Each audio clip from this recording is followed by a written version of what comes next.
আজি পুৱা অলপ আগতে ভূপেন বৰা ডাঙৰীয়াই জনালে যে আজি বৈঠকখন ফাইনেলি নাকচ কৰা হৈছে, কেঞ্চেল কৰা হৈছে, আজি বৈঠকখন নহয়। কংগ্ৰেছ দলৰ প্ৰাক্তন সভাপতি অসম প্ৰদেশৰ ভূপেন বৰা ডাঙৰীয়াই আজি আমাক 1 বজাত বিৰোধী ঐক্যমঞ্চৰ চিট বিতৰণ সম্পৰ্কে ফাইনেল কথাখিনি পাতিবৰ কাৰণে নিমন্ত্ৰণ কৰিছিল। আমাৰ ৰাইজৰ দলৰ লগতে বোধহয় কাইলৈ আজি আমাক যেনেকৈ নিমন্ত্ৰণ কৰিছিলে, কাইলৈ জাতীয় পৰিষদকো নিমন্ত্ৰণ কৰিছিলে বুলি মই জানিব পাৰিছিলোঁ। আৰু যিহেতু ভূপেন বৰা ডাঙৰীয়াই আমাক ক'লে যে আজি 1 বজাত,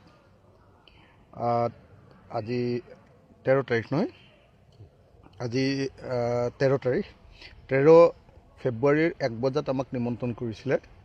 তো সেইকাৰণে আমি 12 তাৰিখ, 13 তাৰিখ আৰু 14 তাৰিখৰ আমাৰ ৰাইজৰ দলৰ সকলো নিৰ্বাচনী বৈঠক, যিমানবিলাক নিৰ্বাচনী মিটিং আছিলে, সববিলাক আমি স্থগিত কৰি দিছিলোঁ, নাকচ কৰি দিছিলোঁ। আৰু সেই আটাইবিলাক আমি মিটিং চিটিং বন্ধ কৰি কালি 12 তাৰিখৰ দিনা আমি জৰুৰীভাৱে কৰ্ণধাৰ বৈঠক বহুৱাই আমাক যি 15টা চিটৰ আমি কথা কৈ আছোঁ বা কংগ্ৰেছ দলৰ লগত আলোচনা চলি আছে, সেই চিট সম্পৰ্কে আমি এটা সঠিক সিদ্ধান্ত গ্ৰহণ কৰিছিলোঁ। আমি সকলোৱে মিলি এইবাৰ আশা প্ৰকাশ কৰিছিলোঁ যে 12 তাৰিখৰ দিনা আমাৰ চূড়ান্ত বুজাবুজি সমাপন হ'ব। কাৰণ ইয়াৰ আগলৈকে দেৱব্ৰত শইকীয়া ডাঙৰীয়াৰ দিনত সময়খিনিত যিখিনি কথা পাতিছিলোঁ সেইখিনিও পজিটিভ কথা আছিলে।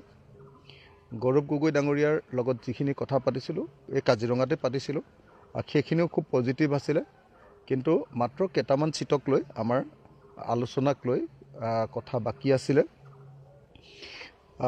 আৰু কোনকেইটা চিট আছিলে, সেই চিটকেইটা বিতৰণ, মানে কোনটো চিট হ'ব, চিটৰ সংখ্যাটোক লৈ আলোচনা হৈ গৈছিলে, চিটৰ বিতৰণটো বাকী আছিলে। সেইকাৰণে আমি ভাবিছিলোঁ যে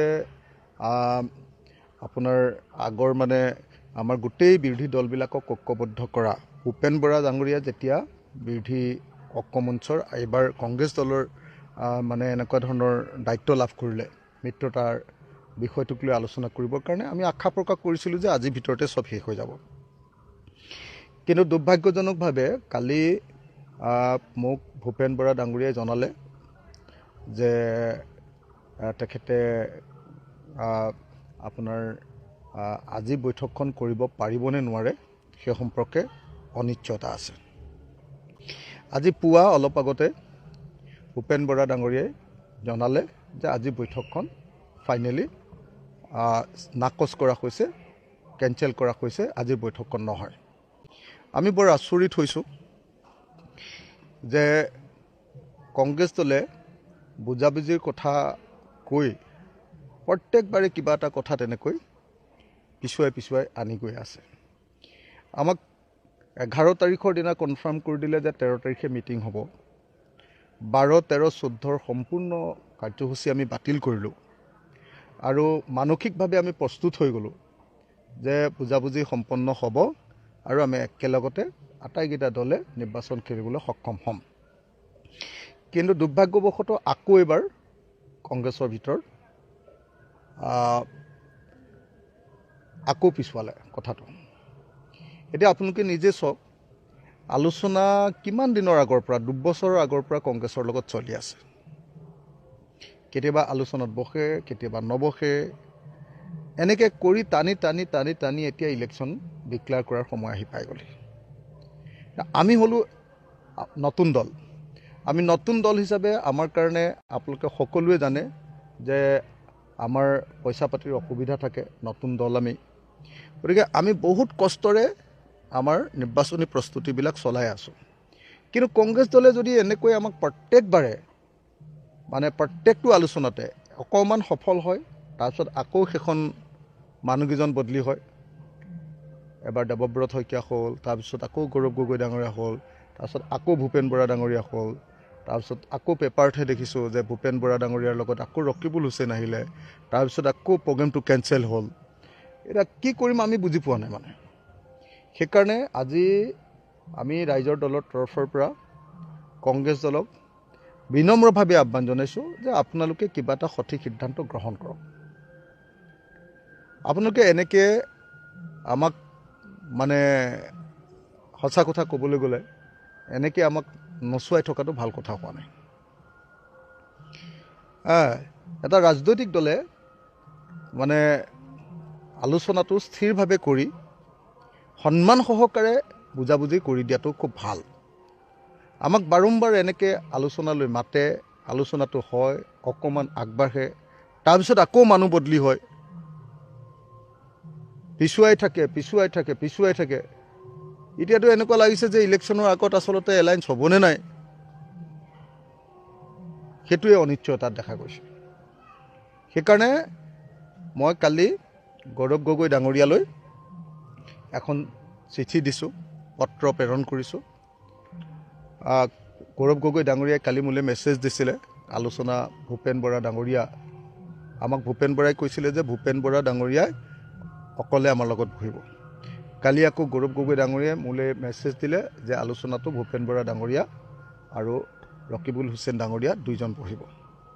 তাৰ পাছত আকৌ ভূপেন বৰা ডাঙৰীয়াই জনালে যে আলোচনাটো নহয়।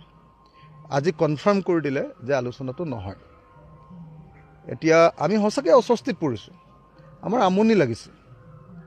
সঁচা কথা ক'বলৈ গ'লে আমাৰ আমনি লাগিছে, আমি অস্বস্তিত পৰিছোঁ। আৰু কংগ্ৰেছৰ এনেকুৱা সহুকা পিছলৈ আমাক অসন্তুষ্ট কৰিছে।